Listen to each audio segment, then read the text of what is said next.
Bonjour à tous et bienvenue dans cette édition tout en images de votre JTM. À la une de ce journal, J-1 avant l'arrivée de la délégation interministérielle Ensemble pour Mayotte. Dominique Sorin, nouveau préfet et délégué du gouvernement, prendra officiellement ses fonctions dans l'après-midi à la suite d'un dépôt de gerbes place de France à Dzaoudzi. En attendant, il a accepté de répondre aux questions de notre correspondant à Paris. À la veille de son arrivée sur le territoire, l'ancien préfet de La Réunion se dit prêt à entamer les discussions pour trouver des solutions à la crise que vit le 101e département de France. Il faut dire que dans certains domaines, tels que l'économie ou l'éducation, la situation est devenue plus que critique. Le point dans ce sujet, signé Maurice Cessé et Leslie Vimenet. Hier à Paris, la ministre des Outre-mer a présenté en ces termes le nouveau préfet du département. Dominique Sorin est un grand serviteur de l'État, un préfet expérimenté, un fin connaisseur des enjeux régionaux de l'océan Indien. C'est en outre une personnalité respectée qui incarne les valeurs de la République. Ancien préfet de La Réunion, Dominique Sorin connaît Mayotte et s'est dit prêt à dialoguer sans délai pour mettre fin à la crise. Je suis en ce moment, depuis, au titre de mes fonctions actuelles, je suis tous les jours en liaison avec Mayotte, et ce depuis plusieurs semaines, et depuis que je suis, alors, je connais aussi un petit peu Mayotte, pour avoir été en poste dans l'océan Indien, donc c'est un territoire aussi que je vais retrouver avec, je dirais, volonté de proposer des solutions, parce que c'est ça qui est attendu. Pour trouver des solutions, Dominique Sorin souhaite associer l'ensemble des forces vives de Mayotte afin que la délégation interministérielle puisse travailler vite et bien sur l'ensemble des problématiques que rencontre le département. Il va falloir qu'on travaille tout de suite avec l'équipe qui m'entoure pour aller à la rencontre des élus, de l'intersyndicale, du collectif, du monde économique aussi, qui connaît de grandes difficultés à Mayotte, des associations, pour examiner d'abord tout ce qui a été fait jusqu'à présent, parce qu'il y a des choses qui ont été faites. Il y a des choses qui sont d'autres revendications qui sont exprimées, donc il va falloir travailler dessus très concrètement, de façon à pouvoir apporter des réponses. Mais surtout aussi, cela a été dit par Annick Girardin à l'instant, c'est aussi trouver une autre méthode. Comment accélérer pour que cela se traduise, soit perceptible dans la vie quotidienne des Mahorais. On a beaucoup parlé de sécurité, de lutte contre l'immigration clandestine, mais il y a bien d'autres sujets aussi dont il est question. C'est la santé, c'est l'éducation, c'est le logement, ce sont les routes, enfin je ne vais pas tout lister. L'éducation fait en effet figure de priorité. Depuis des semaines, la majeure partie des élèves du territoire ne se rendent plus dans leurs établissements scolaires. Dans le premier degré, sur les 55 000 élèves du département, seuls 4 000 sont présents. À l'approche des examens de fin d'année, Nathalie Costantini lance un appel solennel. Les enfants n'y sont pour rien. Traitons entre adultes les problématiques d'adultes et laissons les enfants se permettre d'avoir un avenir. Vous m'interrogez sur le baccalauréat. Le baccalauréat est un examen national.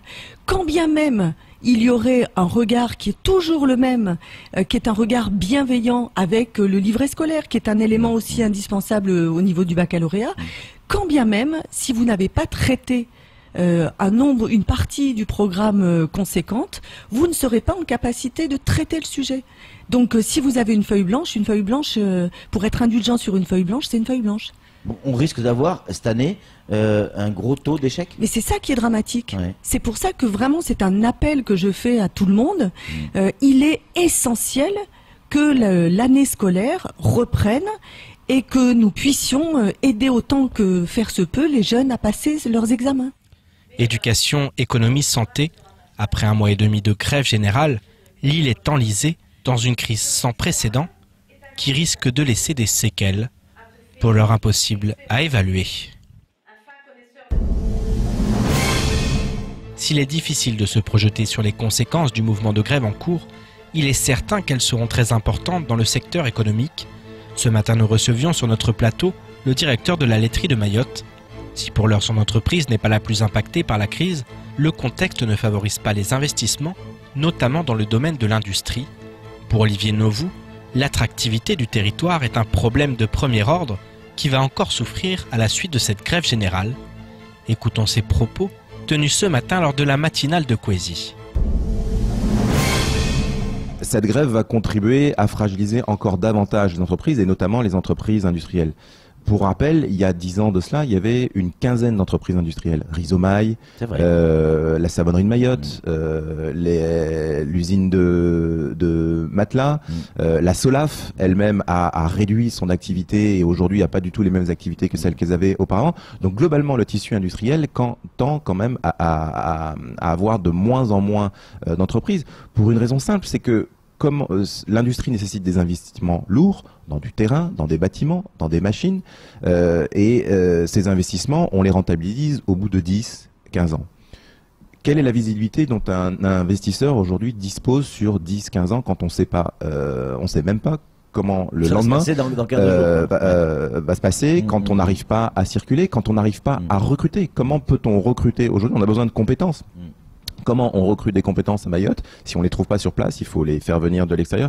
Comment on arrive à faire venir des compétences de l'extérieur? Comment on arrive à convaincre une banque, un actionnaire, d'investir à Mayotte sans cette visibilité? On a un niveau de vulnérabilité à Mayotte qui rend très très très compliqué l'exercice qui consiste à investir.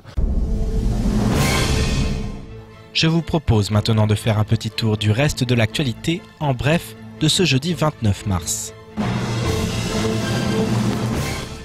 Les médecins urgentistes ont décidé d'exprimer leur ras-le-bol. Dans un communiqué, ils dénoncent des barrages qui mettent à mal l'action des personnels de santé et des patients. Ils écrivent ainsi qu'en dépit des recommandations formulées par l'intersyndicale et les collectifs de citoyens concernant les règles de fonctionnement des barrages, ils constatent quotidiennement des dysfonctionnements graves lors du passage de ces barrages par les soignants et véhicules sanitaires et de secours. Humiliation, agression verbale et physique, blocage des soignants comme des véhicules sanitaires et de secours, blocage de certains axes routiers par des troncs d'arbres infranchissables. S'ils ne souhaitent pas remettre en cause le mouvement social, les médecins urgentistes menacent d'exercer leur droit de retrait dans le cas où d'autres pratiques, mettant directement en danger la sécurité des soignants, continueraient à être constatées.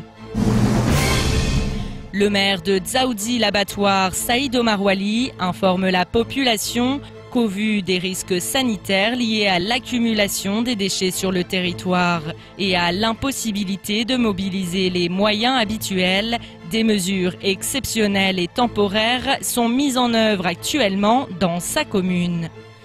Des moyens humains et matériels exceptionnels sont déployés avec les équipes des services techniques de la commune, de la communauté de communes de Petite Terre, du CIDEVAM 976 et des partenaires privés pour résorber le maximum de déchets ménagers en cette période de crise sanitaire.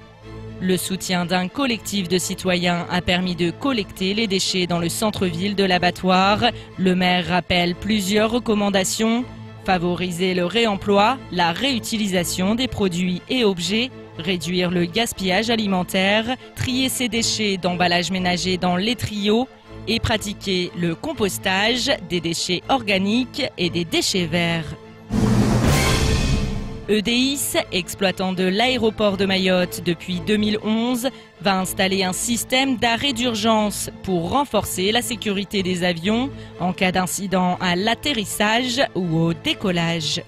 Selon la société, les caractéristiques de l'aéroport, avec l'une des pistes les plus courtes au monde et l'impossibilité de l'allonger sans affecter l'environnement, ont conduit les ingénieurs d'EDIS à imaginer un système de lit d'arrêt à chaque seuil de piste.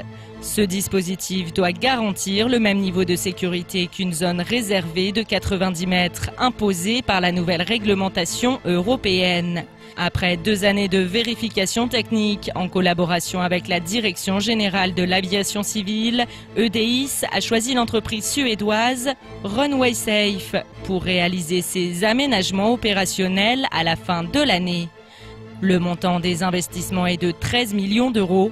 L'aéroport de Mayotte deviendra ainsi l'un des tout premiers aéroports français à être équipé de ce système. Le 21 mars dernier, le gouvernement comorien a publié une circulaire interdisant le retour sur son territoire des expulsés de Mayotte. Le navire et ses 96 passagers ont été sommés de repartir en direction de l'île Hippocampe. Après les 4 jours de maintien administratif légaux, le juge des libertés et de la détention de Mayotte avait refusé le maintien en zone d'attente de 69 ressortissants comoriens. Le procureur de la République a quant à lui fait appel de cette décision et mardi la cour d'appel a autorisé le maintien en zone d'attente de ces personnes pour une durée de 8 jours, renouvelable une fois. En conséquence, ces étrangers en situation irrégulière restent en zone d'attente dans les locaux de la police aux frontières. Nous sommes allés en savoir plus sur cette affaire auprès de Camille Miansoni, le procureur de la République. Reportage Adèle Laurent. La cour d'appel a donné son verdict. Les 69 ressortissants comoriens reconduits à la frontière et refusés d'entrer dans leur pays par le gouvernement de Moroni resteront en zone d'attente. Camille Miansoni, le procureur de la République, nous explique les raisons de ce verdict. Il y a d'abord un enjeu d'ordre public. C'est évident que si ces personnes avaient été remises en liberté, il y avait un trouble potentiellement causé à l'ordre public, mais il y avait aussi des raisons de fond.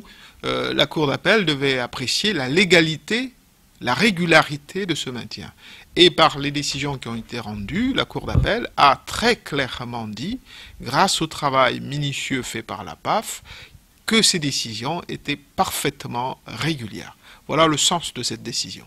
Après le maintien administratif de 4 jours, la Cour d'appel a donc autorisé le maintien en zone d'attente de ces 69 personnes pour une durée de 8 jours, renouvelable une fois. Une situation rare qui découle d'un bras de fer diplomatique entre la France et les Comores. Ça se voit pas souvent parce que c'est pas souvent que nous avons des complications entre guillemets qui aboutissent à ces situations de blocage. Mais la loi pour le coup est bien faite. Elle a anticipé ces situations et donc là on est dans l'application stricte de la loi. Le maintien en zone d'attente, c'est d'abord une exigence légale. C'est-à-dire que dès l'instant où ces personnes sont revenues, en attendant de traiter administrativement leur dossier, c'était nécessaire qu'ils soient placés en zone d'attente. Donc c'est une procédure tout à fait normale. Et que ça coïncide avec une situation diplomatique, peut-être, mais on est vraiment là dans l'application stricte des textes qui régissent l'entrée et le séjour des étrangers. Et sur les 69 personnes enfermées en zone d'attente, 23 sont des enfants de moins de 10 ans. Mais est-ce légal? Évidemment, de toute façon, le maintien en zone d'attente est une privation de liberté. La question qui est posée, c'est est-ce que cette privation de liberté, elle est faite dans le respect de la loi ou pas? Et la présence des mineurs n'est pas interdite en zone d'attente. Il faut soit que nos mineurs soient accompagnés de ses représentants légaux, soit qu'un administrateur ad hoc puisse être désigné lorsque ce mineur ne peut pas être rattaché à un majeur qui en a le droit et le titre. Donc il n'y a aucune difficulté. En tout cas, le juge n'a pas trouvé, la Cour d'appel n'a pas trouvé matière à annulation ou à irrégularité sur la manière dont les choses ont été faites. En l'état, la voie de la justice, c'est que les conditions légales ont été respectées jusque-là dans ce maintien en zone d'attente.